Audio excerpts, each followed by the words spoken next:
1,00,000 మంది శివభక్తులతో కలిసి మహారుద్రాక్ష పూజలో పాల్గొనండి. వెంటనే కాల్ చేసి మీ పేరును నమోదు చేసుకోండి.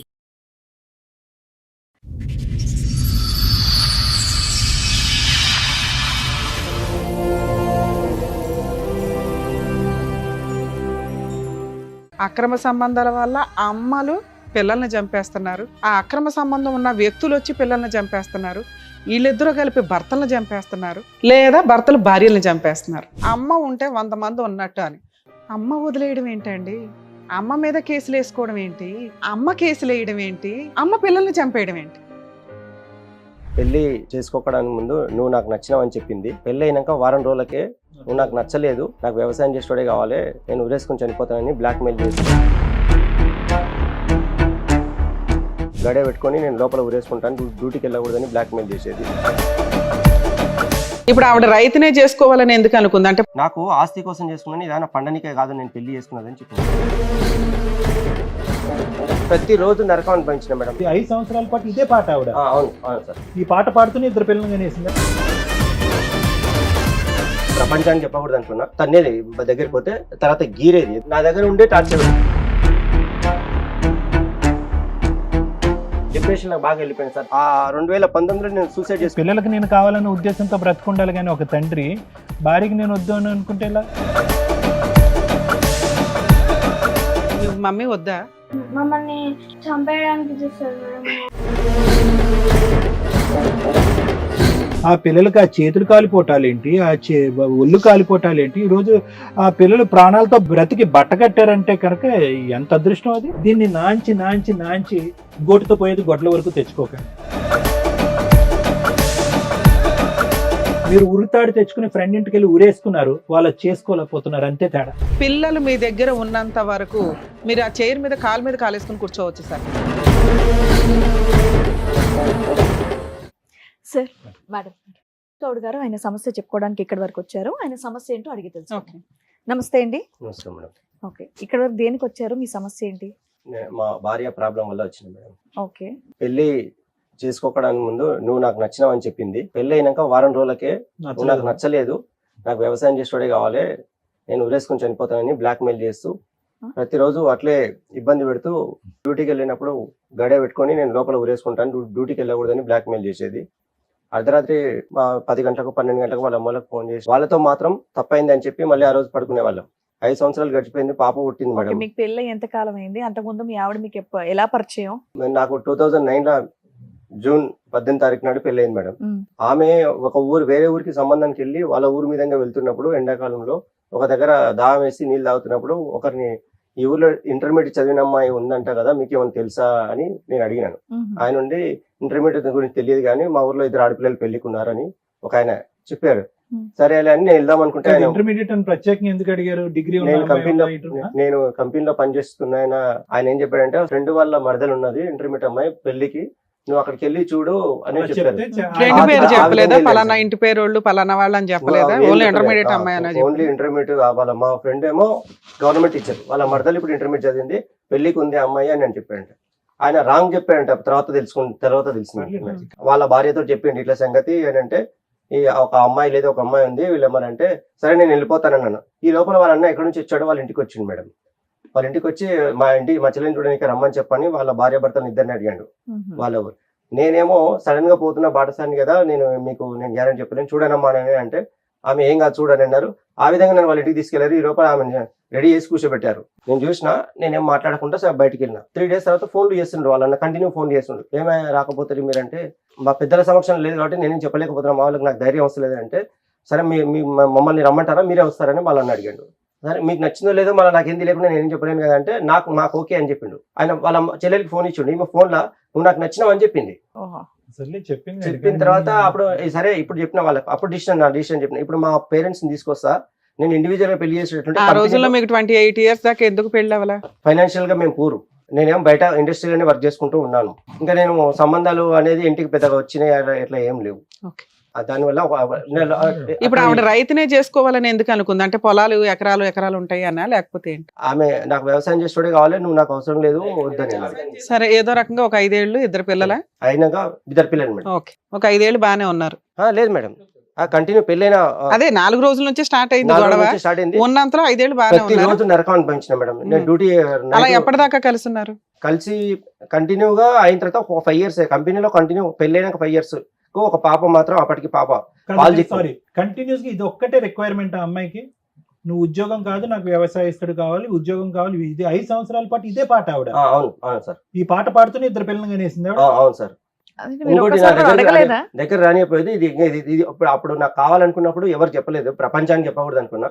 ఆమె ఏం చేస్తుందంటే నాకు తన్నేది దగ్గరికి పోతే, తర్వాత గీరేది. సార్ పెళ్లి చుట్టే తిరక్కండి సార్. 2009 మ్యాటర్, పెళ్లి అయిపోయింది, 20 ఏళ్ళు అవుతుంది, 15 18 ఏళ్ళ ఏంటి ఇప్పుడు పంచాయతీ ఏంటి? 2009 నుంచి 2011 ఆగస్ట్ లో మా పాప పుట్టింది సార్. అల్లుడ పోయినప్పుడు కూడా వాళ్ళు అసలు నాకు పెళ్లికి కట్నవద్దు అన్న ఆ మేడం. అమ్మాయి ఏమైనా జాబ్ చేస్తుందా? ఏం లేదు, ఏమీ చేయదు, హౌస్ వైఫ్. మేడం. వాళ్ళ ఇంటికి వెళ్ళిపోయేదా, మీ దగ్గర ఉండేదా? నా దగ్గర ఉండే టార్చర్ పెట్టేది మేడం. టార్చర్ అప్పుడప్పుడు పెడుతూ చెప్పకుండా వెళ్ళిపోయేది. ఓకే. వెళ్ళినా ఎన్ని రోజులు ఉండేది వాళ్ళ ఇంట్లో? వెళ్ళిన ఒక మెయిన్ డెలివరీ అయినప్పుడు చాలా రోజులు ఉన్నది, ఇంకా మిగతా రోజు Maximum వచ్చేస్తూ ఉండేది. అయితే ఈ లోపల ఆమె జాబ్ ఈ టార్చర్ ఎట్లా పెట్టింది మేడం అంటే, జాబ్ మానేసి ఇంకో జాబ్ నేనే వెతుక్కొని మా పేరెంట్స్ మీద మా అత్తగారి మీద బర్డెన్ లేకుండా నేనైతే నా భార్యని ఎట్లైనా సాధించుకోవాలి, కలుపుకొని బతకాలి అనేది నా ఉద్దేశం ఉన్నది. నా పెద్దలు వేరే వాళ్ళని అడిగితే ఏం చెప్పేవాళ్ళంటే, ఇట్లా లోపల మర్మని చెప్పకుండా మా భార్య కొద్దిగా ఇబ్బంది పెడుతుందంటే గార్వంగా పెరిగిందేమో, లేదంటే పిల్లలైనాక, లేకపోతే ఆంజనేయ స్వామి దగ్గర ఒకసారి నిద్ర అయ్యి, లేకపోతే రింగులు పెట్టుకోవాలి, బంగారు రింగులు పెట్టుకుంటే చేతులకు, అట్లా శని అవి పూజలు చేస్తే అట్లాంటి సలహాలు ఇచ్చారు. అవి కొన్ని చేస్తే అవి ఏవి ఫలించలేదు. ఈమె సేమ్ ఇంకా ఎక్కువైంది. తర్వాత నేను ఆమెని కంపెనీ మారిన మేడం. కంపెనీ మారిన తర్వాత సేమ్ ప్రాబ్లం, ఇంకో కంపెనీ మారిన, అట్లా రిజర్వ్ 16 రకాల చేంజ్, లక్షల రూపాయలు ఓటున్నా మేడం. అంటే నానా రకాల కంపెనీలు మానారా 11 ఏళ్లలో. 2020లో ఏం జరిగింది? 2020లో 2019లో నేను సూసైడ్ చేసుకున్నా మేడం, ఉరేసుకున్నాను. నా క్లాస్మేట్లకు, ఫ్రెండ్స్ కు, కొలీగ్స్ అందరికీ నా గురించి ఆమె వాళ్ళ చుట్టాలందరికీ వీడొక సైకో కూడా పిచ్చోడని చెప్పుకుంటూ వస్తున్నదంటే అది నాకు తెలియకున్నది. వాళ్ళందరూ నా మీద ఒక ఫోన్లు చేసి మెంటల్ గా ఇబ్బంది పెడితే నేను తట్టుకోలేకపోయినా. కంప్లీట్ పల్లెటూరు విలేజ్ లా పెరిగినా నాకు బయట ప్రపంచం తెలియకున్నది. ఈమె సమస్యను నేను ఎదుర్కోవడానికి నాకు ధైర్యం సరిపోలేదు, నాకు వేరే ఆప్షన్ దొరకలేదు. ఆ ఒత్తిడి తట్టుకోలేక నేను భయపడి రాత్రిపూట కూడా నిద్రపోకుండా ఎంతో ఇబ్బంది పడుకుంటూ అట్లే నేను ఒకసారి రోజు నేను ఇక్కడ వద్దు, మా ఫ్రెండ్ దగ్గరికి పోయి వేరే కంపెనీ మన ఇద్దరం కలిసి జాబ్ చేద్దామని ఒక మాట చెప్పేసి వెళ్ళిపోయి నైట్ 2 మధ్య 12, 1, 11 గంటలకు రీచ్ అయినా మేడం. నైట్ పోయి మా ఫ్రెండ్ దగ్గరికి పోయి నాకు కంపెనీ జాబ్ కావాలంటే సరే పెట్టిస్తాను అన్నాడు. మా భార్య కూడా జాబ్ కావాలని ఆయన అడిగితే సరే పెట్టిద్దాంలే అని చెప్పింది. అన్న తర్వాత నైట్ రూమ్ లో పడుకోపని నన్ను ఒకటే రూమ్ కు పంపించి, నేను లేచి ఒక సర్వీస్ వైర్ ఉండేది, దానికి ఫ్యాన్ కోసం ఉన్నది, ఆ సర్వీస్ వైర్ చుట్టుకున్నాను, ఉరేసుకున్నాను. ఇట్లా దాని కింద ఒకటి సపోర్ట్ అయితే పెట్టుకున్నాను, తన్నినాను. ఆ తర్వాత గుర్తుంది, సర కూడా ఉతుకపోయింది, సాపడం వచ్చింది. తర్వాత ఉదయం 8-9 గంటల టైంలో నేషనల్ హైవే ఉంటుంది, ఆ రోడ్డు మీద ఉంటున్నాను. నడవనికి వస్తలేదు, మాట్లాడితే మాటలు వస్తలేవు. తాడు దింపి ఎవరు మిమ్మల్ని అక్కడ దాకా తీసుకెళ్లారు? తెగిపోయి ఉండొచ్చు అని అంటున్నారు మేడం. అది తెగిపోయింది, మీకు మీరుగా వెళ్ళిపోయారు మైకంలో. మైకంలో రాత్రంతా నైట్ 2 గంటల నుంచి కింద పడతారు. ఈ షోల్డర్స్ అన్ని చెక్కలు అదేమంటారు మేడం, గీసుకుపోయినాయి. మోకాళ్ళు, బొటన వేళ్ళు, గదివ మొత్తం గీసుకుపోయింది. ఇక్కడ మొత్తం తెగింది, ఇక్కడ నల్లగా అయింది అంతే. ఇక్కడ తెగిపోలే, ఇక్కడ తెగింది. రివర్స్ ఎంత తాడు ఉండొచ్చు, తెగినట్టుంది. అన్ని నైట్ అంతా మైకంలో ఉన్నట్టుంది. ఉదయం నా అంతకు నేను లేచి బయటకు వచ్చాను. ఆ విధంగా వాళ్ళు సూసైడ్ చేసుకుని వచ్చిన తర్వాత మా ఫ్రెండ్స్ తో భయపడ్డాను. మాటలు రాలేదు, నీళ్ళు తాగనికి రాలేదు, నడవనికి రాలేదు, చాలా ప్రాబ్లం ఫేస్ చేసిన. ఇంటికి తోలుకొచ్చిన తర్వాత ఏమైందంటే, భార్య వల్లనే సూసైడ్ చేసుకున్నా అంటే, ఇదంతా మా ఫ్రెండ్స్, మా పేరెంట్స్ మీద నా గురించి అబద్ధం చెప్పి, పొలం చేయనందుకే వీడు సూసైడ్ చేసుకున్నాడు అన్నట్టుగా డైవర్స్ చేసి అంతా ప్రతి ఒక్కరు గేమ్ ఆడిన ఇట్లా. అది వేరే రూట్లో వెళ్ళిపోయి మా నాయన 1 ఎకరా పొలం చేసినప్పుడు, సూసైడ్ చేసుకున్నప్పుడు మా నాయన బలవంతంగా తీసుకెళ్ళిండు. మీ నాన్న దగ్గర ఎన్ని ఎకరాలు ఉన్నాయి? మా నాయన దగ్గర మొత్తం 4 ఎకరాలు మా అమ్మ పేరు మీద, మా నాయన పేరు మీద కలిపి ఉంది మేడం. మీకు 5 ఎకరాలు ఎలా చేశారు? 4 ఎకరాలు వాళ్ళకి 4 ఎకరాలకు వెళ్ళి నాకు ఎకరా చేసిండు మేడం. ఎకరా చేశారు? నాకు ఒక ఎకరం చేశారు. ఒక ఎకరం చేసిన తర్వాత అప్పుడు ఆ టైంలో బలవంతంగా చేశారు వాళ్ళు, తీసుకెళ్ళి కలవకూడదు తీసుకెళ్ళి. చేసిన తర్వాత నేను వద్దని చెప్పిన, పొలం చేయకూడదు నాకు ఈ టైంలో, అయినా చేసారు. నాకు అదే సెట్ కాలే. పిల్లలు ఉన్నారు కదండి, ఆ టైంలో మీరు సూసైడ్ అటెంప్ట్ కారణం ఏంటి అంటే ఈమె ఒత్తిడి టార్చర్కి ఆవిడకి మీరు అక్కర్లేదు, పిల్లలకి మీరు కావాలని పిల్లలకి నేను కావాలనే ఉద్దేశంతో బ్రతుకుండాలి. కానీ ఒక తండ్రి భార్యకి నేను వద్దు అని అనుకుంటే ఎలా? అప్పుడు నాకు ధైర్యం. సరే, మీరు సూసైడ్ చేసుకున్నారని అలిగి వెళ్ళిపోయిందా, పోట్లాడి వెళ్ళిపోయిందా? ఆమె వెళ్ళిపోలేదు. మరి 2020లో ఎందుకు వెళ్ళిపోయింది సార్? అది అడిగాను ఇందాక. సూసైడ్ చేసుకున్నాక మా ఊరి, అక్కడ నుంచి మా ఊరికి వెళ్ళిపోయింది. ఎకరం పొలం కూడా వచ్చింది. మా ఊరికి వెళ్ళిపోతే మా నాయన 1 ఎకరా పూరం చేసిన వెంబడే ఈమె ఏం చెప్పిందంటే, నాకు ఆస్తి అప్పుడు చెప్పింది, నాకు ఆస్తి కోసం చేసుకున్నాను, ఇదైనా పండనికే కాదు నేను పెళ్లి చేసుకున్నదని చెప్పింది. ఓకే. అప్పుడు Only మా నాయన property ఎకర పొలం బుక్ వచ్చింది, మేము అప్లై చేసిన ఆ ఎకర పొలం బుక్ ఆమె ముందు చింపేసిన. గబుకుని మీ నాన్న ఇస్తుంటే బలవంతంగా ఇవ్వడం ఏంటి? ఇష్టంగా ఇచ్చాడు ఆయన, కొడుకు కాపురం బాగుండాలి అని. అది బలవంతంగా ఇవ్వడం ఏంటి? 40 లక్షలు ఆస్తి వస్తుంటే వద్దని బుక్ చింపుతారా? నేను ఆస్తి కోసమే చేసుకున్నాను, నేను ఇవన్నీ నువ్వు నాకు వద్దు అని అన్నది. అట్లా నేను ఇన్సల్ట్ గా ఫీల్ అయిపోయి, నాకు ఆస్తి కాదు నువ్వే ముఖ్యం, నాకు ఆస్తి ముఖ్యం కాదు, మా అమ్మ నాయన ఉన్నంత వరకు ఆస్తి వాళ్ళ పేరు మీద ఉండని అన్నట్టుగా నేను అంటే కూడా ఆమె ఒప్పుకుంటలేదు. అప్పుడు నేను నీకు చింపేసి కూడా నాకు తట్టుకోలేకపోయాను. ఆ మాట బుక్ చింపేశారని అలిగి వెళ్ళిపోయిందా? ఆమె అలిగి వెళ్ళిపోయాను మేడం. చింపేసిన తర్వాత ఆమె వాళ్ళన్న 2-3 డేస్కి వాళ్ళన్న నువ్వు నీ చుట్టుముట్టు 20 నెంబర్లు ఉన్నాయి, ఫోన్ నెంబర్లు నీ ఇంటి చుట్టుముట్టు, నిన్ను ఆయన పచ్చి బూతులు తిట్టుకుంటా నేను చంపేస్తాము. తర్వాత ఆయనంత కానీ నేను రెచ్చకూడదు, మా చెల్లెలకి ఏమైనా అయిందంటే కనుక నువ్వు ఉండవు అంటే, అసలు మీ చెల్లెలకి ఏమవుతుంది, ఇదేంది ఇది బ్లాక్ మెయిల్ అని చెప్పేసి ఆమె మీరు సూసైడ్ అటెంప్ట్ చేసుకున్నారని మీ ఆవిడకి తెలుసా? తెలుసు. వాళ్ళ ఇంటికి తీసుకొచ్చేటప్పుడు మా ఫ్రెండ్స్ మధ్యలో ఒక మా ఫ్రెండ్ది ఒకటి కంపెనీ ఉంది మీరు మేడం. సూసైడ్ చేసుకునే రోజు మీ ఆవిడ ఇంట్లోనే ఉందా? ఇక్కడ నుంచి వికారాబాద్ పోయినాక మేడం ఆమె చెప్పి ఫ్రెండ్ ఇంట్లో చేసుకున్నాడు. ఓకే. అయిన తర్వాత నేను మా ఊర్లో ఆమె ఏం చెప్పిందంటే, వాళ్ళన్న ఇంకా డైలీ వాళ్ళ తమ్ముడు కంటిన్యూ ఫోన్ చేయడం, మా ఫ్రెండ్స్ అందరూ ఫోన్ చేయడం, నన్ను టార్చర్ చేస్తుంటారు కంటిన్యూ. మిమ్మల్ని, నన్ను మీ ఫ్రెండ్స్ మిమ్మల్ని, మీ పేరెంట్స్ మిమ్మల్ని, మీ వైఫ్ మిమ్మల్ని, మీ చుట్టాలు మిమ్మల్ని టార్చర్ చేస్తున్నారు. ఒక ఫ్రెండ్సే, మన 2-3 ఫ్రెండ్స్, అందులో మా క్లోజ్ ఫ్రెండ్ దగ్గర ఈమె ఎక్కువ పోయేదంట. అంటే ప్రతి ఒక్కరికి నా గురించి నెగిటివ్ చెప్తూనే ఉన్నది కంటిన్యూగానే, నాకు తెలిసింది. ఈ లాస్ట్ రోజు ఏం జరిగి ఆవిడ వెళ్ళిపోయింది ఇంట్లో నుంచి?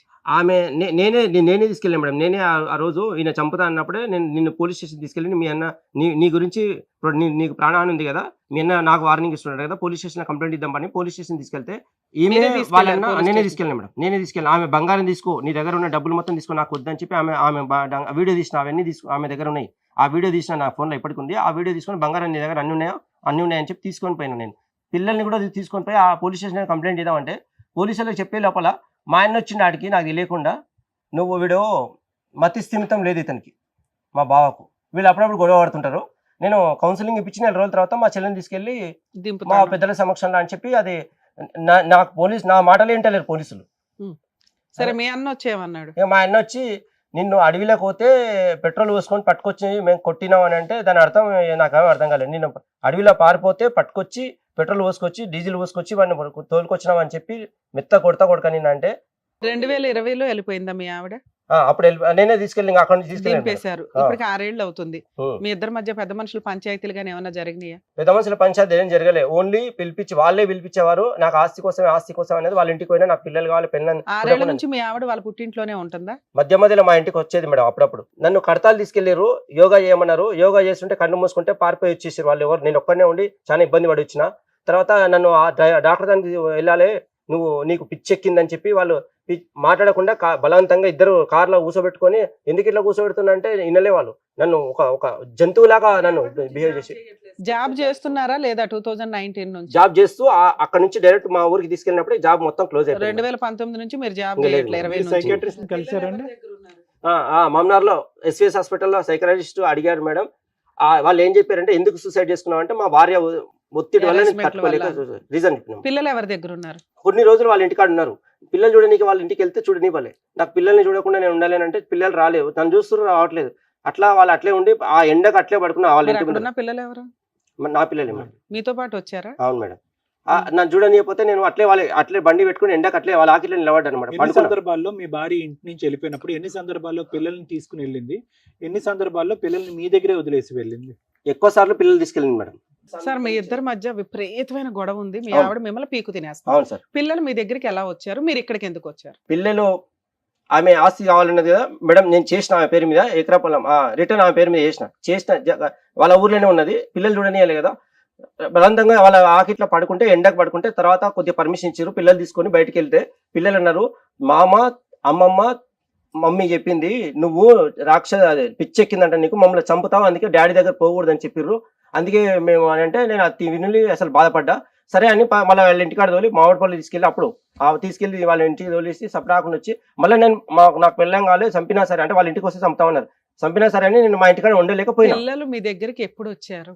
ఇంకా ఆ తర్వాత మేడం ఆమె ఏమన్నది అంటే, నాకు ఆస్తి కావాలంటే, అప్పుడు ఆమె అక్కడ నుంచి అప్పుడు తీసుకెళ్లి జడ్చలు తీసుకెళ్లి ప్లాట్ చేసిన ఆమె పేరు మీద చేసి, పిల్లలు కళ్ళ కూడా తీసుకెళ్లి ప్రాపర్టీ పిల్లలకు నా పేరు మీద ఎకరా పొలాన్ని ఫైనాలిటీ కింద బుక్ చింపేసిన కాబట్టి ఆ దగ్గర పిల్లలకు అంటే ఈమె హార్ట్ అటాక్ వచ్చి చనిపోయినా కాలం తిరిగి చనిపోయినా పిల్లలు అనాథాలు కాకూడదు, ప్రాపర్టీ వీళ్ళ ముగ్గురికి ఉండాలి, పిల్లలు పెంచుకుంటుంది కదా ఆమె గొప్ప, నేను నచ్చలేదు అనేది కనీసం నేను మనిషిని కాబట్టి నేను బుద్ధి నా తప్పు నాదికే ఉంది. సేఫ్టీ కోసం చేసిన తర్వాత నేను లేనప్పుడు ఒక 1 month ఇంచుమించుగా ఆ తర్వాత 1 month తర్వాత నేను మా ఊర్లోనే ఉంటుంటే సడన్ గా నాకు తెలియకుండా మా ఇంటికి పిల్లల్ని తీసుకొచ్చి పెద్ద అది వైస్ ఎంపీపీ వాళ్ళు సర్పంచ్ని తీసుకొచ్చారు. వాళ్ళు ఎందుకు తీసుకొచ్చేది తెలియదు. అప్పటికి నేను ఇన్సల్ట్ గా ఉన్నాను. తీసుకొచ్చి మా ఇంటికాడ వదిలేసి నేను లేనప్పుడు అక్కడ ఇంకా ఉన్నాను. ఈ పిల్లల్ని తీసుకొచ్చి ఇద్దరిని పిల్లల్ని ఇది 2 చేతులు పట్టుకొచ్చి తీసుకొచ్చి వాళ్ళ ఎదుల చేసి గట్టి దొప్పితే ఎల్లెలకల పడ్డారంట ఇద్దరు పిల్లలు. నేను చూలే. మీ ఇంటి దగ్గరకు తీసుకొచ్చి రిజిస్ట్రేషన్ అయినాక మీ ఇంటి ముందు వదిలేసింది, కింద పడేసింది, తోసేసి. ఎంతకాలం అయింది వాళ్ళు వచ్చి? 2021 మేడం. 21 నుంచి పిల్లలు మీ దగ్గరే ఇంకా కంటిన్యూ నా దగ్గరే. మీ దగ్గర స్కూల్ కి వెళ్తున్నారా? స్కూల్ కి నేను పంపిస్తున్నాను మేడం, హాస్టల్ పంపిస్తున్నాను. హాస్టల్లో ఉంటున్నారా? అవును మేడం, ఫస్ట్ ప్రైవేట్ హాస్టల్లో. సరే, పిల్లలు హాస్టల్లో ఉంటున్నారు కదా, మీ వైఫ్ పిల్లల్ని చూసుకోవడానికి వెళ్తుందా? ఆమె అక్కడికి వెళ్ళదు మేడం, పిల్లలు చూడరు ఆమె దగ్గర వచ్చిన. హాలిడేస్ వచ్చినప్పుడు పిల్లలు అమ్మమ్మ వాళ్ళ ఇంటికి వెళ్తారా, అమ్మ దగ్గరికి వెళ్తారా? వెళ్ళాడు మేడం, వెళ్ళరు. హాలిడేస్ వస్తే మీ దగ్గరే ఉంటున్నారు, మీరు పిల్లల్ని హాస్టల్లో పెట్టి చదివిస్తున్నారు. ఇప్పటికి 5-6 ఏళ్ళు అయిపోతుంది మీరిద్దరు విడిపోయి. ఇక్కడికి ఎందుకు వచ్చారు? మీకేం కాదు. మెయింటెనెన్స్ అడిగారు మేడం వాళ్ళు. ఇప్పుడు ఏమండి మెయింటెనెన్స్ అంటే నా చెల్లెలు నేనే ఉంచుకుంటా. కోర్టులో కేసు వేసారా వాళ్ళు? వాళ్ళే నేనే మేడం. ప్రశాంతంగా ఉన్నారు, మీ పని మీరు చేసుకుంటున్నారు. అవును మేడం. ఉన్నంతలో మీ భార్య మీ దగ్గర అయితే లేదు, టెన్షన్ లేదు. ఇక్కడికి ఎందుకు వచ్చారు? ఆమె నా ఇంటికి వస్తుంది మేడం, అప్పుడప్పుడు వచ్చి నాకు ఇంట్లో స్టవ్ తాళం బల్ల కొట్టి సామాన్ తీసుకెళ్లి, అయితే వాళ్ళన్నీ ఏమన్నాడు మేడం అంటే, నీ పిల్లలు నీకు తానికి వచ్చినప్పుడు నా పిల్లలు తీసుకురాలి, నీ పిల్లలు నువ్వే పెంచుకో, నీ పిల్లలు సంపాదించాలి, ఇప్పుడు సంపాదించి నా చెల్లెలు నేనే ఉంచుకుంటా, నా చెల్లెలు సచ్చేంత వరకు నీ పైసలతోటే బతకాలి, లేకపోతే నేను చంపేస్తా. పోనీలేండి, ఇది పిల్లల్ని ఎలాగ పోషిస్తున్నారు కదా, భార్యకు కూడా ఒక 5,000 2,000 పంపిస్తే, ఓ 10,000 పంపిస్తే ఆవిడ బతికిద్ది కదా. నీ సొంత భార్య 20 ఏళ్ళు కాపురం చేసింది కదా. మళ్ళీ 0 నుంచి నేను వర్క్ చేసుకుంటాను. యావరేజ్ గా పర్ మంత్ మీకు 5 to 10 మధ్యలో వస్తుంది సార్. 5+ అంతే, 5,000 అంతే మేడం. నేను నా దగ్గర స్టాక్. ఇక్కడికి ఎందుకు వచ్చారు మీరు? ఆమె అట్లా మెయింటెనెన్స్ కావాలంటున్నారు. ఒకసారి దొంగతనంగా నేను లేనప్పుడు తాళం బల్ల కూడా సామాన్ తీసుకెళ్ళదు, మెయింటెనెన్స్ అడగకూడదు, అంతేనా? ఫైల్ ఎక్కడ ఉంది? SVS లో ఫైల్ ఇంట్లో ఉందో లేదో తెలియదు సార్. ట్రీట్మెంట్ వాళ్ళు మెడిసిన్ ఏది వాడలేదు సార్, ఓన్లీ స్కాన్ అదే ఎక్స్రే తీశారు, అన్ని బాగానే ఉన్నాయి, నీకు ఆరోగ్యం బాగుంది, అన్ని బాగుంది, ఏది డ్యామేజ్ కాలేదు బోన్స్ గిట్లా. తర్వాత అన్ని మెమరీ ఇప్పటికీ చిన్న ఉన్నప్పుడు మెమరీ మొత్తం ఇప్పటికి అన్ని ఉన్నాయి సార్, వాళ్ళన్నీ బాగానే ఉన్నాయని చెప్పారు. ఒకవేళ ఏమైనా డౌట్ ఉంటే మెడిసిన్ అంటే మెడిసిన్ మేము టాబ్లెట్లు వాడలే, నేను 1 month లో సెట్ అయిపోయింది సార్. ఇక ఒక్కొక్కటి ఏంది వార్మప్ లాగా చేయమన్నారు సార్, ఎక్సర్సైజ్ లాగా. ఈ మెడలు నరాలు మొత్తం దగ్గరికి. మీకు సైకలాజికల్ గా మెడిసిన్ ఇచ్చి ఉంటారు కదా, అవి ఎంతకాలం ఇచ్చారో ఆపేసారా మీరే? నేను వాడలేదు సార్, ఇచ్చి వాడలేదు మేడం. అవసరం లేదని మీరు డిసైడ్ అయ్యారా? అంటే నేను ఎందుకు అప్పుడు ఈ ఒత్తిడికి ఇబ్బంది ఫీల్ అయ్యి నేను వాడలేదు. ఒత్తిడి తగ్గడానికే ఇస్తారు సార్ డాక్టర్స్. ఇప్పుడు మరి ట్రీట్మెంట్ వాడలేదు, మరి ఇప్పుడు ప్రస్తుతం ఎలా ఉంది మీకు? నాకు నిద్ర మంచిగా ఉంది సార్. అప్పుడు నిద్ర ప్రాబ్లం ఉన్నది మేడం. కొన్ని రోజులు వాళ్ళ ఇంటికి తీసుకెళ్లారు, అన్నం తింటుంటే తినబుద్ధి కాకపోతే వాళ్ళు ఇంకోటి నాకు తెలియకుండా ఒక డాక్టర్ దగ్గర తీసుకెళ్లారు. వాళ్ళు ఏం మాట్లాడారు, డాక్టర్ ఇంజెక్షన్ ఇచ్చిండ్రు, తర్వాత కొన్ని దోషాలు గోళీలు ఇచ్చారు. ఆ గోళీలు వాళ్ళ ఇంటికాడ ఒక కుక్క లాగా కట్టేసినట్టు ఇంట్లో పెట్టేసి ఖచ్చితంగా గోళీలు పొద్దున సాయంత్రం నిలబెట్టేది. తర్వాత కడతాలు తీసుకెళ్లి వదిలేసి ఇచ్చారు. తర్వాత వాళ్ళు దేవుని దగ్గర తీసుకెళ్లి చెర్ల కూడా కొట్టిపించారు. వాళ్ళ ఊరు పక్కన ఒక దేవుని దగ్గర ఒక దేవత అని ఉంటది, ఒక లేడీస్, ఆమె కూడా షుగర్ నిండి చెర్ల కూడా తీసుకొని కొట్టారు. వీళ్ళు ఏం మాట్లాడతారు వాళ్ళందరితోటి. నేను నా బతుకు నేను బతకనీయకుండా. పేరెంట్స్ ఎప్పుడైనా తీసుకెళ్లారా ఇలాంటి ప్లేసులకి, మిమ్మల్ని ట్రీట్మెంట్లకి? మా పేరెంట్స్ ఏం తీసుకెళ్ళారు మేడం. మా అన్ననే దేవుడు మేడం, అది కూడా మీరు మంచిగా అడిగారు. మా అన్న ఫస్ట్ సూసైడ్ చేసుకొని వచ్చినప్పుడే మా అన్న తీసుకెళ్లి నువ్వు కూర్చో అని బట్టల మీద స్నానం చేసి వచ్చి మా అన్న ముందర కూర్చున్నాక మా అన్న లక్ష్మీ నరసింహస్వామికి దేవుడు షుగర్ నింతాడంట. నాకు తెలియదు అప్పుడే. ఫస్ట్ కూర్చున్న తర్వాత నోరు తెరవమన్నాడు. నోరు తెరిస్తే విభూతి నోట్లో పోసిండు, కుంకుమ నోట్లో తల్లిండు, నీళ్లు ఆపకుండా తాగాలని చెప్పిండు. తాగిన మా భార్య లేచిపోయి స్నానం చేసేటప్పుడు నెత్తి విరవసుకుంటే ఆమె నెత్తి విరవసుకొని స్నానం చేసేటప్పుడు ఆమె మా అన్న ఏమన్నాడంటే, ఇది నీ పెళ్ళమే చేసింది, ఇది నీకు ఇట్లా కావడానికి గల కారణం నీ పెళ్ళమే అని చెప్పిండు. మీ అన్నయ్య చెప్పేశాడు. మా అన్నయ్య చెప్పిండు. బాబుకి కాల్చిన చేతి మా ఊరు సర్పంచ్ దగ్గరికి తీసుకెళ్లి అప్పుడు పిల్లలు మా దగ్గర తీసుకెళ్ళారు, వీరి దగ్గర ఉండరు, ఈ పిల్లలు నా దగ్గరకు వస్తలేరని పోలీస్ స్టేషన్ లో 5 మంది ఎస్ఐలు మారు మేడం. 5 మంది ఎస్ఐల ముందర ఓన్లీ పిలిపించేవారు. రెస్పెక్ట్ ఇచ్చి నేను డిపార్ట్మెంట్ రెస్పెక్ట్ ఇచ్చి నేను పోయేవాడిని. ఏమైంది సార్ అని పోతే, పిల్లలు తిన్నారా, పిల్లలు నీ దగ్గరనే ఉంటారా, మీ భార్యను కొట్టినావా, మీ భార్యను తిట్టినా అంటే నేనేం లేదు సార్ అని అడిగాను. తర్వాత వాళ్ళు సైలెంట్ గా పిల్లల్ని ఎస్ఐ దగ్గర తీసుకెళ్లి పిల్లల్ని మీ మమ్మీ దగ్గర పోండి, మీ అమ్మమ్మ దగ్గర పోనంటే పిల్లలు పోనీ అని చెప్పేవారు. నాకు ఊపిరాడక, డబ్బులు లేవు, పిల్లలు వండి పెట్టడానికి లేదు, పిల్లలు పోవాలని నేను అనుకున్నాను. అట్లా పోకపోతే సార్ ఎస్ఐ సార్ ఏమన్నాడంటే, ఓ అమ్మ ఇంత చిన్న పిల్లలు వాళ్ళు నీ దగ్గరికి నేను వస్తలేరు, మీకు నిమ్మకొని వాడిని నిలబడరా అంటే ఆడ నిలబడ్డాడు, వాడిని అంత దూరం నిలబడ్డా పిల్లలు వస్తలేరు, నాకు తెలియదమ్మా వాడు పిచ్చోడు అన్నావు. అట్లా వార్నింగ్ ఇచ్చేసి నేనేం చేయలేనమ్మా, పిల్లలు వస్తలేరు, పిల్లల్ని నేను బలవంతం గుంజిస్తాను, నీకు సంకల సన్న విలాలని చెప్పి కాదు, ఇదేదో ఉంది మీ లోపల, అది తప్పు మీదే ఉంది, మీ లోపల ఉంచున్నా నేనైతే ఏం చేయలేను, పిల్లలు రాని గుంజి నాకు రాదు. పిల్లల్ని ఏదో హెరాస్ చేసిన ఏవో ఫోటోలు ఉన్నాయంట, అవి ఏమైనా చూపిస్తారు? సర్పంచ్ దగ్గర, మా ఊరు సర్పంచ్ దగ్గరికి వచ్చి పిలిపించి ఈ పిల్లలు కావాలంటే పిల్లలు పోతలేరు, పోకుండా నా దగ్గర గురికొస్తారు, వాళ్ళ దగ్గర కూర్చోని పట్టుకొని పిల్లలు పట్టుకొని గుంజుకోపోదాం అనుకుంటారు వాళ్ళు, పిల్లలు వాళ్ళు ఏడ్చిర్రు. ఒకసారి మీ పిల్లల్ని పిలవండి, ఒక నిమిషం మాట్లాడదాం, ఎందుకంటే అంత కాలింది ఆ పిల్లలు ఎందుకు మీరే కావాలంటే కంప్లీట్ గా నేనే ట్రీట్మెంట్ చేసిన, ఆమె ముట్టుకోలే పిల్లల్ని. రమ్మనండి సార్. నాన్న మీరు వీడియోలో మీ నాన్నగారు వీడియో తీస్తున్నారు, మీ అమ్మ మిమ్మల్ని పైప్ తో కొట్టడానికి చూస్తుంది, మీ మమ్మీ వద్దా? ఎందుకు బాగా చూడదా? డాడీ బాగా చూస్తున్నాడా? డాడీ చూస్తున్నాడు. అలా చెప్పమన్నాడా మీ డాడీ? కాదు మేడం, మమ్మల్ని చంపేయడానికి చూస్తారు మేడం. మీ అమ్మ మా డాడీ ఏమన్నా అట్లా ఫ్రూట్స్ ఇవన్నీ తెస్తే పిల్లలకి ఎందుకు తెస్తామని మా డాడీని తిరుగుతుంది మేడం. మళ్ళీ మీకు ఇవన్నీ తెలుసా? మా ముందరే మా మమ్మీ తిడుతుంది మేడం మా డాడీని. సరే నాన్న, మిమ్మల్ని అంత అడగకూడదు. ద థింగ్ ఇస్ 2009 లో మీ మ్యారేజ్ అయింది కదా, అవును అంతే సార్. కదా? అవును ఓకే ఓకే. మీరు పెళ్లి చేసుకున్నటువంటి పద్ధతి విధానము, ఒక 28 సంవత్సరాల వ్యక్తి ఒక పెళ్లి జీవితాంతం, అప్పటి వరకు పెళ్లి కుదరలేదు, రకరకాల పరిస్థితుల వల్ల పెళ్లి సంబంధాలు రాలేదు అనేటటువంటి వ్యక్తి ఒక సంబంధం చూసుకుని ఒక జీవిత ప్రయాణం మొదలుపెట్టి ఒక జీవిత భాగస్వామిని ఎంచుకోవాల్సినప్పుడు అతను దానికి మించినటువంటి పరీక్ష అంటూ ఏది ఉండదు. అటువంటి పరీక్షలో మీరు ఎలా వెళ్ళారంటే కనుక ఏదో ఒక సినిమాకు మార్కెట్కు వెళ్తున్నట్టుగా వెళ్ళి బండి అక్కడ ఆపి, ఇక్కడ ఇంటర్మీడియట్ చదివే అమ్మాయి ఎక్కడన్నా ఉందా అని చూడండి, ఏదన్నా అడుగుతారు చూడండి, ఇక్కడ ఏమన్నా డ్రింక్ దొరుకుతుందా, ఇక్కడ ఎక్కడన్నా దగ్గరికి భోజనం హోటల్ ఉందా అన్నట్టుగా ఒక గట్టిగా అరిచి, ఒక బాబు ఆ మూల మీద ఒక అమ్మాయి ఉంటుందంటే చూడండి అంటే ఎలా ఉందండి ఇది? వినటానికి ఎలా ఉంది? ఎంత విచిత్ర విడ్డూరంగా ఉంది. ఎవరు గొంత ఎవరు తవ్వుకున్నారు? ఆ పిల్లలకి ఆ చేతులు కాలిపోటాలేంటి, ఒళ్ళు కాలిపోటాలేంటి? ఈరోజు ఆ పిల్లలు ప్రాణాలతో బ్రతికి బట్ట కట్టారంటే కనుక ఎంత అదృష్టం అది. ఎవరి తప్పు ఎవరిది ఒప్పు అని వదిలేసేయండి, వెళ్తారా అక్కడేమొచ్చి ఒక గంట సేపు వాళ్ళు టైం ఇచ్చి అమ్మాయికి స్నానం చేసి మీ కళ్ళు ఎదురుకుంటే పెళ్లి చూపులను కూర్చోబెడతారా? సై అంటే సై అన్నట్టుగా మీరు పెళ్లి చేసుకుంటారా?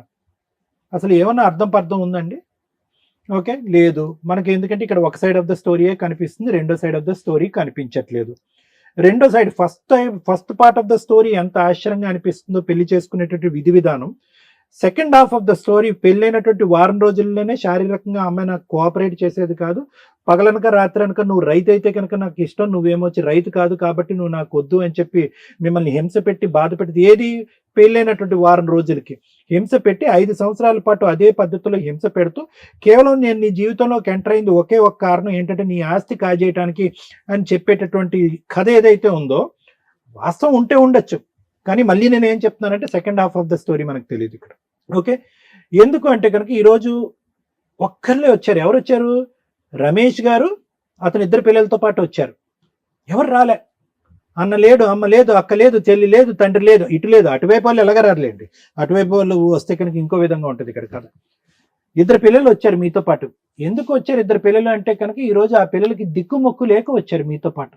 అంటే మానసికంగా మీరు ఎంచుకున్నటువంటి మార్గం ఏంటి, అంటే పెళ్లి రూపాన్ని మీరు ఎంచుకున్నటువంటి మార్గం ఏంటి, ఏ దిక్కును పోయింది, ఆవిడ ఎందుకు మీతో పాటు సాటిస్ఫాక్షన్ లేదు, ఇదంతా కూడా ఒక ఆస్తి గురించి జరిగేటటువంటి అంశమేనా? ఆవిడ మిమ్మల్ని ఏ స్థాయిలో హింస పెట్టింది, ఎందుకు ఒక 4 నోట్లో మీరు ఒక సైకోపాతనో లేదంటే ఒక మానసిక పరిస్థితి బాగాలేనటువంటి వ్యక్తిగా ఎందుకు ఒక పేరు నానింది, ఎందుకు మీ తరపున వాళ్ళు వచ్చి మీ వెన్నంటూ ఎందుకు నిలబడలేదు, ఇదంతా తట్టుకోలేనటువంటి మీరు ఉరి వేసుకోవటానికి ఎందుకు ప్రయత్నం చేశారు? ఉరి వేసుకున్న తర్వాత బ్రతికిన తర్వాత ఏ డాక్టర్లు అయితే బాబు నువ్వు ఉరి వేసుకోవటానికి ఇది ఒక కారణము, నీ మానసిక పరిస్థితి బాగాలేదు, నువ్వు మందులు వాడు అని ఒక డాక్టర్ చెప్తే మీరు చెప్పేది నేను వాడేది ఏంటని చెప్పి మందులు తీసి పక్కన పెట్టేసి అటు తిరిగి ఇటు తిరిగి ఇటు తిరిగి ఇటు తిరిగి ఈరోజు వచ్చి ఇక్కడ కూర్చుని మాట్లాడేటటువంటి మొత్తం కథ అంతా కూడా విచిత్ర విడ్డూరంగా ఉందని చెప్తున్నాం రమేష్ గారు. చేసుకునేటటువంటి విధానం పద్ధతి బాగాలేనప్పుడు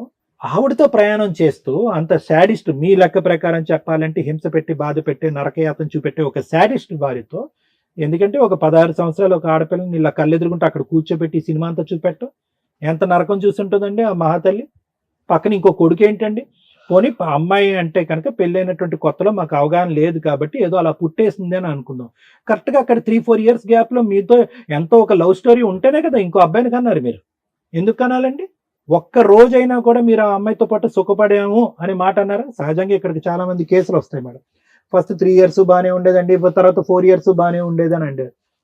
ఇదేంటి మ్యారేజ్ మోటార్ సైకిల్ మీద వెళ్ళి పెళ్లి చూపులు చూసి వచ్చి పెళ్లి చేసుకున్న మీరు ఆ తర్వాత ఒక్కరోజు కూడా సుఖపడలేదని అంటాం ఏంటి?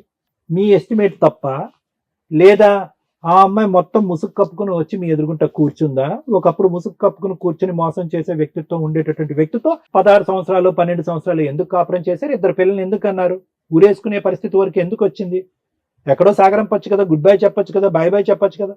ఇప్పుడు ఉన్న సిచ్యువేషన్ ఏంటంటే వెళ్ళిపోయింది ఆవిడ. ఇప్పుడు ఈ స్టోరీ ఎప్పుడో క్లోజ్ అయిపోయింది. ఇక్కడ మొత్తం హైలైట్ ఏదైనా సెన్సేషన్ ఉంది అంటే కనుక ఈ స్టోరీలో ఆ పిల్లల్ని మీ ఇద్దరి దగ్గర పెట్టుకోకుండా ఒక హాస్టల్లో చదివించడం అనేది నేను ఆనందపడేటటువంటి అంశం. ఏదో 2-3 వీడియో రికార్డింగ్లు చూపెట్టారు మీరు. ఆ అమ్మాయి తీయాలంటే 10 రికార్డింగ్లు తీయచ్చు. దాన్ని బట్టి మనం ముందుకు వెళ్ళేటటువంటి అవకాశం లేదు, అవసరం లేదు. ఆ అమ్మాయి ఇలా కర్ర పట్టుకుని ఇలా వస్తుంటే పిల్లలు కొట్టేటటువంటి అంశాన్ని వీడియో రికార్డింగ్ తీశారు మీరు. ఆ అమ్మాయి ఇలా చేతితో కొట్టేస్తుంది. అలాంటివి ఆ అమ్మాయి కూడా రికార్డ్ చేయాలంటే ఒక 10-12 రికార్డ్ చేయొచ్చు. ఆధారం ఉంటే ఒకటి, దొరికితే దొంగ, దొరకపోతే దొర. అలా వద్దు, అవి మనం మాట్లాడుకోవద్దు. ఈరోజు మీరు ఇక్కడ వచ్చి కూర్చున్నారు, పిల్లల్ని ఒక హాస్టల్లో చదివిస్తున్నారు. ఏం చేయగలం ఇక్కడ? ఈ సిచ్యువేషన్లో ఎవరు మాత్రం ఎటువంటి సొల్యూషన్ చూపెట్టగలరు? మీరు వచ్చి సింపుల్గా ఇక్కడ కూర్చోబెట్టి చెప్తున్నారు ఏంటంటే, ఏమంటే ఆ పిల్లల మటుకు పిల్లలు ఉన్నారు, ఆ పిల్లల పోషణ అయితే నేను చూసుకుంటాను, తల్లిగా ఆవిడకి అర్హత లేదు కాబట్టి పిల్లల్ని నా దగ్గర పెట్టుకుంటానంటే, ఆవిడ కర్కటత్వం అనేటటువంటిది, కఠినత్వం అనేది మనకు ఆల్రెడీ కనిపిస్తూనే ఉంది. పిల్లల్ని వదిలేసి ఇక్కడ ఉంచడం అనేది. ఎందుకంటే ఆ పిల్లలే నువ్వు మా తల్లి కాదు, నువ్వు మా తల్లి కాదు, గుడ్ బై అంటున్నారు కాబట్టి. ఏం కావాలి మీకు ఇక్కడ? ఈ సమస్యకి పరిష్కారం ఏమని చెప్తాం? ఒకటే అంశం గుర్తుపెట్టుకోండి, మీరు సంపాదించేది 5,000 10,000, వాళ్ళేం మీ మెడ పట్టుకుని ఏమి అడగట్లే. మీ జోలికి మేము రావు, మా జోలికి మీరు రావద్దు అంటే కనుక ఈవిడ పోషణార్థం ఆవిడ ఏదో ఒకటి ఇవ్వండి అని అంటున్నారు.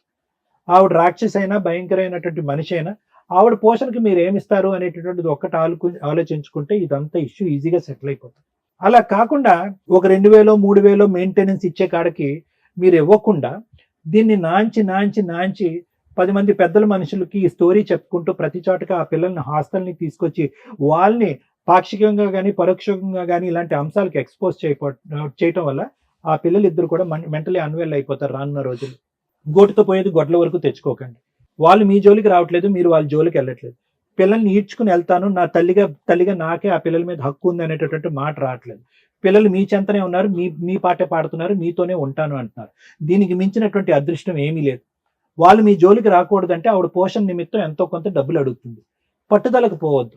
ఈ కథ 10 మంది దగ్గర చెప్పుకున్నంత మాత్రాన నువ్వే పిచ్చాడురా రమేష్, వెళ్ళి ట్రీట్మెంట్ తీసుకో అనేటటువంటి మాట పదే మీకు వినిపిస్తుంది తప్ప ఇంకొకటి వినిపించదు.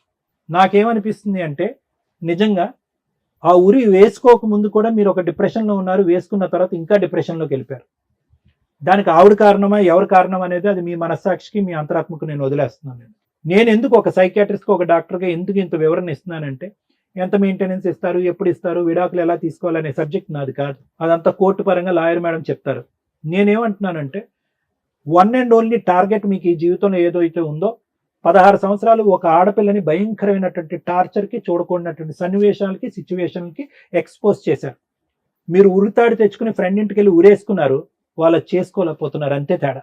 వాళ్ళు ఈ నరకాన్ని జీవితాంతం స్మరించుకోకుండా ఉండాలి అంటే కనుక ఒక తండ్రి మానసికంగా ఒక స్థైర్యం, ధైర్యం, ధైర్యం ఉండేటటువంటి తండ్రిగా మీరు మారటం చాలా ఇంపార్టెంట్. మంచైనా చెడైనా, కష్టమైనా నష్టమైనా పిల్లలు మీలోనే చూపెట్టుకుంటున్నారు. మీరు ఇలా డీలా పడిపోయి ఒక దిగ్భ్రాంతితో, ఒక బాధతో, ఎవరు కనిపిస్తే ఎవరో ఒకరు ఆదుకుంటారు, కాపాడుకుంటారని ఎవరికి వాళ్ళు స్టోరీ చెప్తూ ఆ పిల్లలిద్దరిని ఎడం వైపు కుడివైపు సాక్షులుగా పెట్టుకుంటూ వదిలేసేయండి ఈ సబ్జెక్ట్. ఆ అమ్మాయి మీ జుట్టు పట్టుకుని వచ్చి నాకు XYZ కావాలి అని అనట్లేదు. దీనికి మించి 100 రెట్లు గుంతమ కోరికలు కోరుతారు. ఇంతకంటే దారుణమైనటువంటి పరిస్థితుల్లోకి ఒక మగాన్ని ఈడ్చినటువంటి సన్నివేశాలు, సందర్భాలు మా టీం మేము ఇక్కడ చూసాం. ఆ అమ్మాయి కేవలం నా పోషణ గురించి చెప్తుంది, నాకు పోషణ నిమిత్తం ఇంత పడేసే, నీ దారి నువ్వు చూసుకొని నీ పిల్లల జోలికి కూడా రానంటుంది. ఆవిడ బ్రహ్మరాక్షసే అనుకుందాం కాసేపు. బ్రహ్మరాక్షసి కోరుకునేటటువంటి కోరిక ఆవగంజంతా. అది పడేసి మీ జీవితంలో మీరు సుఖపడేటటువంటి మార్గాలు ఎత్తుక్కోండి. మీరు మనోధైర్యాన్ని పెంపొందించుకునే ఆలోచనలో ఉండండి. మీకు ఏదైనా సైకలాజికల్గా ట్రీట్మెంట్ ఇవ్వాలంటే అది ఇవ్వడానికి నేను కూడా రెడీగా ఉన్నాను. మీరు పిచ్చోకిచ్చాను కాదు, మానసిక స్థైర్యం గురించి ఆ పిల్లలతో పాటు మీరు జీవితాంతం ముందుకు ప్రయాణం చేయాలంటే దానికి హెల్ప్ఫుల్గా నేను ట్రీట్మెంట్ ఇస్తాను అంటున్నాను. Thank you sir. ఒక సెకండ్ మేడం, ల్యాండ్ ఆమె ఫస్ట్ ఆమె పేరు మీద చేసిన, ఆమె నాకు వద్దు నువ్వు అంటే ఆస్తి నేను ఆ ప్లాట్ నా పేరు మీద చేసుకుంటా అంటే జడ్చలోనే రిజిస్ట్రేషన్ చేసుకున్నా, సరే చేసుకో నాకు నువ్వు వద్దు నీ ఆస్తి వద్దు అన్నది. తర్వాత ఆమె ప్రాపర్టీ కావాలనుకున్నప్పుడు ఈ ప్లాట్ ఇంకసీరి ఆమె కోరినప్పుడు ప్లాట్ రివర్స్ ఆమె పేరు మీద చేసిన మేడం. అది 8 లక్షలు అడిగినందుకు ఇప్పుడు 15 lakhs ప్రాపర్టీ ఉంటుంది, అది నా సొంతం ప్లాట్, అది ఆమెకి ఇచ్చిన. కానీ దాన్ని మీరు ఏ విధంగా, అది ఆమె కోరిక ప్రకారం అది ఒప్పందం అంటే నా దృష్టిలో అలా వాల్యూ సరిపోయిందని నేను అనుకుంటున్నాను. కానీ మళ్ళీ లైఫ్ టైం మెయింటెనెన్స్ అది కూడా సరిపోదు, మాకు లిక్విడ్ మాకు ఇయ్యలే, మా అన్నకు తల్లికి ఇయ్యలే. కాబట్టి మెయింటెనెన్స్ అదనంగా కావాలంటే నీ దగ్గర ఎంత అడిగినా అంత ఇస్తావు, నువ్వు ప్రాణం చివరి రక్తం పట్టు కూడా మేము దావుతాం అనేది వాళ్ళ కాన్సెప్ట్ అనేది నాకు అర్థమైంది మేడం. సార్ అంతసేపు మీకోసం మాట్లాడారు సార్, మీరు మీకేం కావాలో అడుగుతున్నారు నన్ను. విపరీతమైన వ్యక్తిగత స్వేచ్ఛ, విపరీతమైన మోసాలు, విపరీతమైన అబద్ధాలు, విపరీతమైన క్రైమ్, విపరీతమైన సైకలాజికల్ ప్రాబ్లమ్స్. ఎటెళ్ళిపోతుంది సొసైటీ? ఎవరు కంట్రోల్ చేయాలి వీళ్ళని? సోషల్ మీడియాలో మీరు చూస్తున్నారు ఎన్ని చీటింగ్స్ జరుగుతున్నాయో, ఎంత అడ్డంగా మోసం చేసేస్తున్నారు. సైబర్ క్రైమ్ మీరు చూస్తున్నారు ఏ రకంగా మోసాలు జరుగుతున్నాయో. పరిచయాలు పెట్టుకొని అమ్మాయిలని అబ్బాయిలు వాడుకోవడం, అబ్బాయిల్ని అమ్మాయిలు వాడుకోవడం, బ్లాక్మెయిల్ చేయడం అనేది ఈజీగా నడుస్తుంది. రెండు వైపులా ఎవ్వరు తగ్గట్ల. ఫ్యామిలీ మ్యాటర్స్లో ఇంకొంచెం స్టెప్ ముందుకెళ్లారు. మేము ఇప్పటిదాకా కాపాడుతున్నది కుటుంబ వ్యవస్థని, సర్వనాశనం అయిపోయింది. ఎవరు దీన్ని ఎలా చేశారు అనేది ఒక క్వశ్చన్ మార్క్గా స్టార్ట్ అవుతుంది. కుటుంబ వ్యవస్థలో ఇప్పటిదాకా కనీసం కొంత మాట్లాడగలిగేది తల్లులు పిల్లల్ని బాగా చూస్తారు. నేను రిపీటెడ్గా ఒక డైలాగ్ అంట, అమ్మ ఉంటే 100 మంది ఉన్నట్టు అని. అమ్మ ఉంటుందా లేదా, అమ్మ ఉంటే భయమా అనే స్టేజ్లో ఈ మధ్య కొన్ని ఎపిసోడ్స్ నడుస్తున్నాయి. అమ్మ వదిలేయడం ఏంటండి, అమ్మ మీద కేసులు వేసుకోవడం ఏంటి, అమ్మ కేసులు వేయడం ఏంటి, అమ్మ పిల్లల్ని చంపేయడం ఏంటి? పర్సంటేజ్లు ఇలా పెరుగుతున్నాయి. మనం మాట్లాడుకుంటానే ఉన్నాం, పర్సంటేజ్లు విపరీతంగా పెరుగుతున్నాయి. అక్రమ సంబంధాల వల్ల అమ్మలు పిల్లల్ని చంపేస్తున్నారు, ఆ అక్రమ సంబంధం ఉన్న వ్యక్తులు వచ్చి పిల్లల్ని చంపేస్తున్నారు, వీళ్ళిద్దరూ కలిపి భర్తలను చంపేస్తున్నారు, లేదా భర్తలు భార్యలను చంపేస్తున్నారు.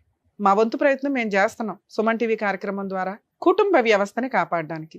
ఒకవేళ సొసైటీ చెయ్యి దాటిపోయి మా దాకా వచ్చినప్పుడు మేము కాపాడాలని అనుకున్నాక మా చెయ్యి దాటిపోయి అవతలకి వెళ్తే కాపాడాల్సింది law and order. Law and order change అవ్వకపోతే మనకి ఇండియన్ వ్యవస్థకి కుటుంబ వ్యవస్థ అని ఓ రెస్పెక్ట్ ఉందో చూసారా, తుడిచిపెట్టుకుపోద్ది.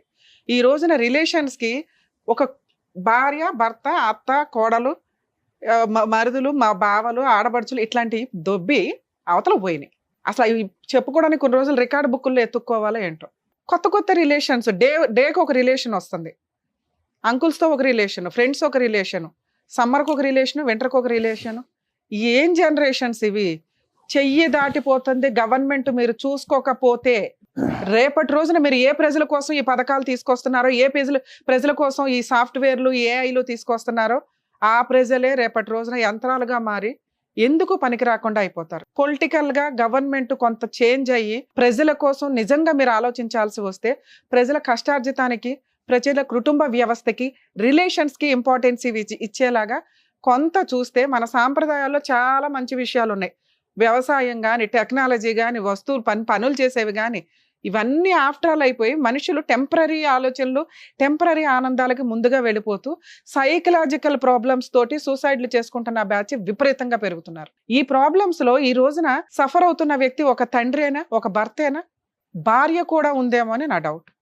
రేపటి రోజున ఆ పిల్లలు కూడా యాడ్ అవుతారేమో అని నా డౌట్. ఎందుకంటే ఇది వీళ్ళ కుటుంబం, మాకు సంబంధం లేదు. కానీ వీళ్ళంతా మన సొసైటీలోనే ఉన్నారు. వీళ్ళ గురించి మనం పట్టించుకోవాలి. సొసైటీకి ఒక రెస్పెక్ట్ ఉండి సొసైటీ వీళ్ళ గురించి ఆలోచిస్తే వీళ్ళు సొసైటీకి రెస్పెక్ట్ ఇచ్చి అమ్మో మా తోలు తీస్తారు సొసైటీ అని భయపడతారు. సొసైటీకి రెస్పెక్ట్ లేదు, తల్లిదండ్రులకి రెస్పెక్ట్ లేదు, ఎవరికి లేదు. అమ్మకి పిల్లలకి రెస్పెక్ట్ లేని ఒక జనరేషన్లోకి వెళ్తున్నాం. మాకు భయం వేస్తుంది, ఒళ్ళు జలదరిస్తుంది కూడా. ఏం చెప్పాలి ఇందులో? ఓపెన్గా కనిపిస్తుంది. అతను ఎంత డిప్రెషన్లో ఉన్నాడంటే డే 1 నుంచి భార్య అంటే ఒక ఇన్సెక్యూర్డ్ వస్తు. ఆమె వీడియోలు చూస్తే ఆమె ఈయనకంటే లీడర్షిప్లో ఉంది. ఎందుకు అంటే ఈయన డే 1 నుంచి చూపించిన నరకం మేబీ ఆ రేంజ్లో ఉన్నప్పుడు ఆ స్త్రీ కూడా అలాగే ఆలోచిస్తుంది. ఇంతేనా నా లైఫ్ అయిపోయింది. లిటరల్లీ ఒక అమ్మాయి లైఫ్ ఈయన స్పాయిల్ చేస్తే ఆవిడ ఓపిక పట్టక ఈయన లైఫ్ స్పాయిల్ చేసింది. వీళ్ళిద్దరూ సైకలాజికల్గా సొసైటీలో ఇండివిజువల్గా ఉంటే బాగుంటారేమో కానీ ఇద్దరు కలిసి ఉంటే సెట్ అయ్యే కాపురాలే కావు. ఎక్కడో అక్కడ స్టార్టింగ్లోనే ఈయనకు ఒక ట్రీట్మెంట్ ఇచ్చినప్పుడు మేబీ ఈయన మెడిసిన్స్ ఇవి వాడి ఉంటే భార్య వాల్యూ కుటుంబం వాల్యూ తెలిసేది. ఈ రోజున పిల్లలు తల్లిని అసహించుకుంటున్నారు. తల్లి పిల్లల్ని కొట్టేసి మీరు నాకు అవసరం వచ్చి అని వదిలేసింది. ఇదే చూస్తూ పిల్లలు పెరుగుతున్నారు. వీళ్ళిద్దరూ రేపొద్దుట పెళ్లిళ్ళు చేసుకుంటారు. ఏమవుతుందో ఆలోచించండి. మేమేనా ఎంతసేపు మాట్లాడేది, మేమేనా ఎంతసేపు మొత్తుకునేది? మీకు ఆ మాత్రం జ్ఞానం ఉండదా? మీ చుట్టుపక్కల ఏం జరుగుతుంది, వాళ్ళకి ఏం కష్టాలు వస్తుంది, ఒక మాట మంత్రంలా పనిచేస్తుంది. ఇక్కడ మేము ఈరోజు ఆయనకి ఇవ్వగలిగేది మాట మాత్రమే. ఎందుకంటే లీగాలిటీ లేదు, సైకలాజికల్ కౌన్సిలింగ్ తీసుకోవడానికి ఆయన రెడీగానూ లేరు. ఇంట్లో వాళ్ళే బోళ్ళంత ఖర్చు పెట్టి ఇస్తే కూడా ఆయన మెడిసిన్ వాళ్ళ. ఒకవేళ ఇలాంటి ప్రాబ్లంతో మీరుంటే నిజంగా నేను చాలా ఎపిసోడ్స్లో మొత్తుకుంటున్నానండి.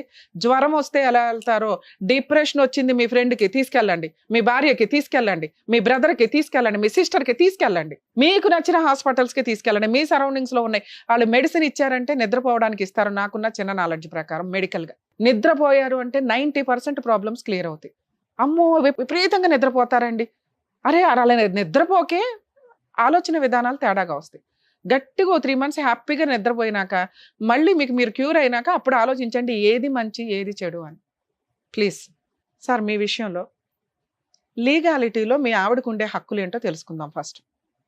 మీరు ఎంత అమాయకంగా ఉన్నారు అంటే మీకున్న ప్రాబ్లమ్ని నేను అమాయకత్వాన్ని మాట్లాడతా. ప్రాబ్లం అది ఇందాక చెప్పేసాను ఏంటి అని. సార్ కూడా క్లియర్గా చెప్పారు. అయితే అలా చెప్తే బాగుండదు కాబట్టి అమాయకత్వం అనే అందం. మీ అమాయకత్వం ఏ రేంజ్లో ఉందో మీకు 0 marks పడితే మీ వైఫ్కి -, మార్కులు పడుతున్నాయి. ఎందుకంటే మీరు ఫ్యామిలీని రోడ్డు మీదకి తీసుకొచ్చేసారు. అందులో 2 పిల్లలు మీ వైపు ఉండడం వల్ల మీరు కనీసం 0 దగ్గర ఉన్నారు. లీగల్గా మీరు పర్ఫెక్ట్గా ఉన్నట్టు లెక్క. పిల్లలు మీ దగ్గర ఉన్నంత వరకు మీరు ఆ చైర్ మీద కాలు మీద కాలేసుకుని కూర్చోవచ్చు సార్. నేను చెప్పేది వింటున్నారా? పిల్లలు మీ దగ్గర ఉన్నంత వరకు మీ వైఫ్ మీ మీద ఏ కేసులు వేసినా నిలబడం. ఉఫ్ అని ఊది అవతల ఎదురు కానీ. అందులోనూ 5 years నుంచి పిల్లలు మీ దగ్గరే ఉన్నారు. ఇప్పుడు పిల్లల్ని పిలిచి మాట్లాడితే అమ్మో బాబోయ్ మాకు అమ్మ వద్దండి నాన్నే కావాలంటున్నారు. అక్కడ మీకు మార్క్స్ పడిపోయినాయి. లీగల్గా మార్క్స్ పడిపోయినాయి, మోరల్గా కూడా మార్క్స్ పడిపోయినాయి. మీకు మీ ఆవిడ వద్దు, ఇది కరెక్ట్ కాదు, మీ ఇద్దరిని కలపాలని భూప్రపంచంలో దయచేసి ఎవ్వరు అనుకోకండి. మీకు మీరు రియలైజ్ అయినప్పుడు ఆలోచిద్దాం. పిల్లలకి అవసరంలా మీ ఇద్దరు కలవటం ముఖ్యంగా మీకు అవసరంలా. ఎందుకంటే మీరు ఆవిడ అనే ఆలోచన వస్తుంటేనే ఒక రకంగా ఫీల్ అవుతున్నారు. ఒక రకమైన బాధ, ఒక రకమైన కక్ష, ఒక రకమైన కోపం. వద్దు. మనం వాళ్ళని కదుపుకుంటుంటే వాళ్ళు మన మీదకి వచ్చి గొడవ పడుతున్నారు. మనం కదుపుకోవద్దు. ఇప్పుడు నేను మీ ఆవిడతో ఫోన్ మాట్లాడవచ్చు, కానీ ఆవిడకి -, మార్క్స్ పడినాయి. నేను మాట్లాడగానే అని వెళ్ళిపోయి వాళ్ళ అన్న వచ్చేసి అయ్యి మా చెల్లిని ఇట్లా అంటారా అని గబగబా తీసుకెళ్లి పోలీస్ స్టేషన్లో కూర్చుంటారు. 5 ఏళ్ల నుంచి వాళ్ళు మన మీద ఏ కంప్లైంట్లు ఇవ్వాల, ఏ కేసులు వేయల. వాళ్ళకి తెలియదా మెయింటెనెన్స్ వస్తుందని? తెలుసు. కానీ వాళ్ళకి తెలుసు మేము మా సిస్టర్ని తీసుకొని అక్కడ కూర్చోబెడితే వాళ్ళ లాయర్ అంటే మీ లాయర్ వచ్చి మెడికల్ టెస్ట్కి వేస్తారు. ఓహో మైనస్. అలాగే పిల్లలు మీ దగ్గర ఉన్నారు, +, మార్క్ వేస్తారు. ఓహో మనకి ఏమీ రాదు. ఎందుకు? కొంతకాలం రిలాక్స్ అవుదాం అని వాళ్ళు మేబీ ఉంచుంటారు. లేదా పిల్లలు మీ దగ్గర ఉన్నారు కాబట్టి పోనీలే ఆయన దగ్గర ఉన్నారు, ఆయనకు బాధ్యత తెలుస్తుంది, పిల్లల కోసం ఆయన మారతారేమో అని కూడా వాళ్ళు ఆగుండొచ్చు. కాబట్టి మనం లీగల్గా ఎంటర్ అయిపోయి నెత్తి మీదకి తెచ్చుకోవడం కంటే సైలెంట్ ఉండడం బెటర్. ఆవిడ ఇంటి మీదకి వచ్చినప్పుడు ఏదో సామాన్ తీసుకెళ్తుంది. మీ సొంత భార్య, మీ పిల్లలకి ఏ హక్కు ఉందో మీకే హక్కు ఉందో మీ ఆవిడకి కూడా అదే హక్కు ఉంది. మీరేమీ డైవర్స్ వేయలేదు, విడిపోలేదు ఇంకా. కాబట్టి వస్తుంది, తీసుకెళ్తుంది, రానివ్వండి. 3 వాళ్ళే ఫోన్ చేసి థ్రెట్ చేస్తున్నారా, మనం కదుపుకుంటుంటే థ్రెట్ చేస్తున్నారా? మనం కదిపాం. మీ కేసులో మనమే కదిపాం. మా ఇంటికి వచ్చి సామాన్ ఎందుకు తీసుకెళ్తుంది, మీ చెల్లి తోలు తీస్తా అటు అని మీరు ఏదో ఫోన్ చేసి ఉంటారు. అరే మా చెల్లికి హక్కులు ఉంటారా, రమ్మను, మెయింటెనెన్స్ ఇమ్మను, పర్మనెంట్ ఎలిమినీ ఇవ్వమని. మీరు దానికి ఒక ఆన్సర్ చెప్తాను సార్. మనం కదుపుకోవద్దు, సైలెంట్ ఉండండి. మేడం పర్మనెంట్ ఎలిమినీకి నేను ఆల్రెడీ ఒక ప్రాపర్టీ ఇచ్చేసాను, నేను ఇంకా ఎందుకు ఇవ్వాలి? ఇవ్వద్దు. ఇవ్వమని ఏ కోర్టు చెప్పదు. అర్థమవుతుంది? పర్మనెంట్ ఎలిమినీ ఎప్పుడు ఇస్తాము అంటే ఫుల్ అండ్ ఫైనల్ సెటిల్మెంట్ చేసుకొని మ్యూచువల్ డైవర్స్ తీసుకునేటప్పుడు. ఓకే. ఈ కేసుల చుట్టూ తిరిగే కంటే ఒకవేళ ఆ అమ్మాయికి ఆల్రెడీ ఒక స్వీట్ బాక్స్ ఇచ్చేశారు, ఆ స్వీట్ బాక్స్ మీదే, అది కోర్టుకు కూడా తెలుసు. నెక్స్ట్ పిల్లల బాధ్యత మీరు తీసుకున్నారు, కోర్టు ప్రకారం ఆ అమ్మాయికి ఏమీ రావు. ఇవన్నీ ఎప్పుడు తెలుస్తాయి? ఈ కేసులు వేసినప్పుడు మీరు గెలుస్తారు, మీ లాయర్ ఛాలెంజ్ చేస్తారు, ఏమీ ఇవ్వద్దమ్మా అంటారు. 3 years ఫైటింగ్. మనం ఫిట్గా లేం కదా 3 years ఫైట్ చేయడానికి. అర్థమవుతుందా? అన్నీ మీరు గెలవటం కంటే ఆ రోజున వాళ్ళు కేసు వేసిన రోజున ₹1 ఇవ్వాల్సి వస్తే ఒక స్వీట్ బాక్స్ ఆల్రెడీ ఇచ్చారు, ఇంకో స్వీట్ తీసుకెళ్ళి ఇచ్చేసి పేడా వదిలించుకోండి. ఎందుకంటే ఆ అమ్మాయి అంటూ మీ లైఫ్లో లేకపోతే మీరు పర్ఫెక్ట్ జమ్. మీ అవసరం పిల్లలకు ఉంది, మీకు ఫిజికల్ నీడ్స్ అవసరం లేదు, ఒక ఉమెన్ అవసరం లేదు, వంట అవసరం లేదు, మీరే చేసుకుంటున్నారు, మీరే పిల్లల్ని చూసుకుంటున్నారు, పిల్లల హాలిడేస్కి మీ దగ్గరికే వస్తున్నారు. ఓకే, మీరు కదుపుకోకండి. వాళ్ళు లీగల్గా వెళ్ళిన రోజున ఓన్లీ ఆల్రెడీ స్వీట్ బాక్స్ ఇచ్చాను, పోని నా పిల్లల తల్లి ఒక స్వీట్ ఇద్దామని అనుకుంటే అనుకోండి. మనం కదుపుకొని ఇప్పుడు మీకు ఇట్లా కాదండి, మీకు స్వీటే ఇస్తాడు, ఏమి ఇవ్వడో అటు అని అనొద్దు. ఈ టైంలో మీకు లీగాలిటీ అవసరమే లేదు. వాళ్ళు వెళ్ళిన రోజు ఆలోచిద్దాం. ఒకవేళ అలాంటి ఒక టెన్షన్ వస్తే నియర్ బై అడ్వకేట్ని ఎవరైనా కాంటాక్ట్ అవ్వండి, వాళ్ళతో మా వాళ్ళతో మాట్లాడించినా నేను అందుబాటులో ఉంటాను. ఆ రోజు చూసుకుందాం. ఇప్పుడు కదుపుకోవద్దు, ఇప్పుడు ప్రశాంతంగా ఉండండి. Thank you. Thank you. Okay madam. Thank you. పిల్లల్ని జాగ్రత్తగా చూసుకోండి సార్. సరే madam. Thank you so much sir. Thank you so much madam. Thank you. మరో కథతో మళ్ళీ కలుద్దాం.